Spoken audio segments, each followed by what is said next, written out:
You know, when we think of Jamestown, we tend to get this picture of a rugged but, ultimately successful start to America. The whole John Smith and Pocahontas story. But that popular image, it's a world away from the colony's absolutely brutal reality.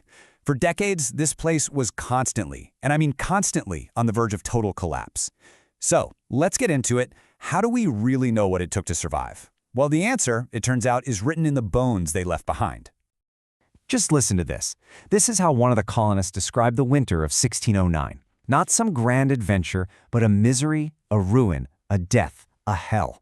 This wasn't just a tough winter, folks. This was a near-total wipeout, and it was all driven by one single agonizing problem. They had absolutely no food. Now, historical accounts like that are powerful for sure, but they can be biased, right? Or they might leave things out. So how do we get the raw, unvarnished truth? The real story comes from a source that literally cannot lie. What if the most honest witnesses to this whole struggle weren't the people writing the diaries, but the very things they ate? And this is where this amazing field called zooarchaeology comes in. It's basically the science of telling human stories through animal bones. And for Jamestown, these bones aren't just ancient garbage. They are the star witnesses in a 400-year-old cold case. Their forensic record of every meal, every desperate choice, and every tiny victory in that battle to just stay alive. All right, so let's jump in our time machine and go back to the very beginning, those first 2 years, 1607 to 1609. The colonists show up with all these English ideas about how things should work, but they've landed in a completely new world.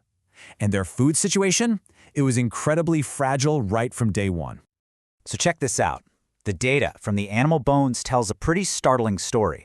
Almost half of all their meat, we're talking 46.4%, came from wild animals like deer. Another 18% was salted beef they lugged all the way from England.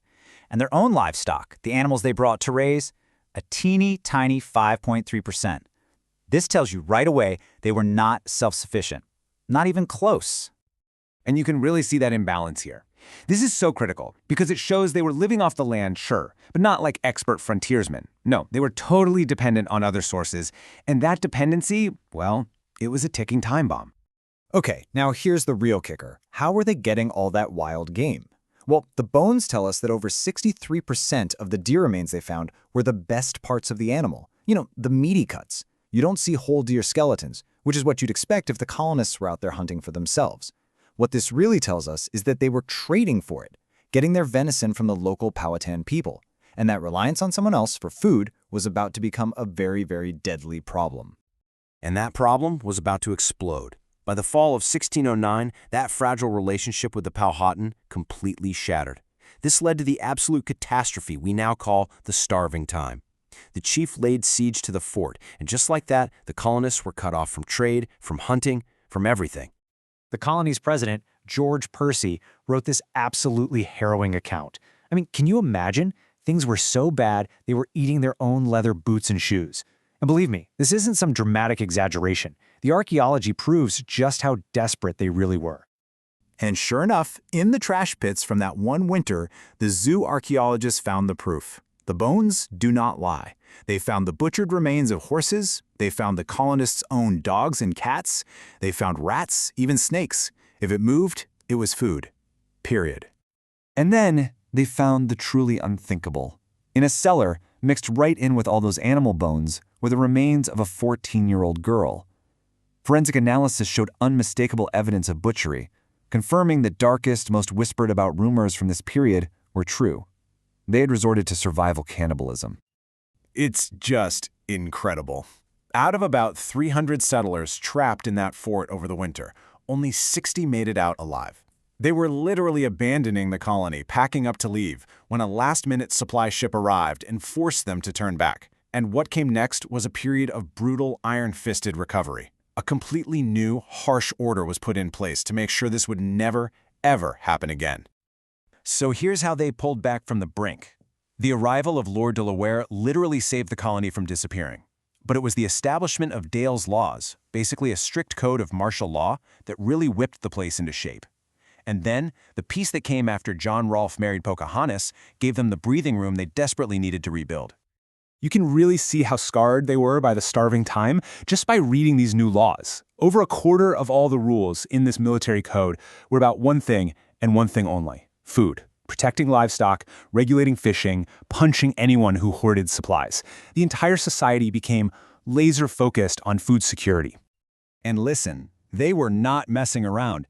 These new laws were incredibly severe. Killing your own pig without getting permission wasn't just a simple crime, it was a capital offense. The penalty was death. That's how insanely valuable a single breeding animal had become. And you know what? This harsh discipline, it worked. It got the colony back on its feet. But what happened next wasn't a return to the old English way of doing things. No. Out of the ashes of the starving time, they created something brand new, a uniquely American system for feeding themselves. Okay, so here's how they did it, and it's kind of brilliant. They realized the real money was in growing tobacco, so they put all their energy into that. But what about food? Well, they took their livestock, especially the pigs and cattle, and just let them go. They let them roam free in the woods, and the animals adapted. They found their own food, and in the process, they created this self-sustaining source of meat that required almost zero work from the colonists. I mean, this was a radical change from how things were done in England. Back home, raising animals meant fences, barns, and spending tons of time growing food for them. Here in Virginia, they just opened the gate.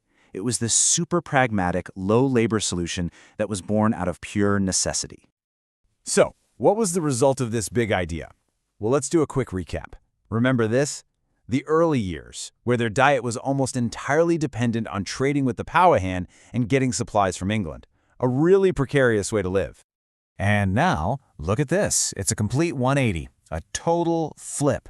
By the 1620s and 30s, the vast majority of their meat is coming from their own domesticated livestock, those free-roaming cattle and pigs. They had finally solved their food problem. And this one number just wraps it all up perfectly. From just 5% in the beginning, their own livestock now made up nearly 70% of their meat diet. That right there is the entire story of their journey from absolute dependency and starvation to a rugged, self-sufficient kind of food independence. So you see, these animal bones dug up from the Virginia soil, they're so much more than just data points on a chart. They're a real, tangible record. They tell an incredible story of desperation, yes, but also of amazing adaptation and the really painful birth of a whole new society in a new world. The evidence these colonists left behind, literally in their trash, told this profound story of who they were and what they had to become to survive. It really makes you wonder, doesn't it? 400 years from now, what story is our trash going to tell about us?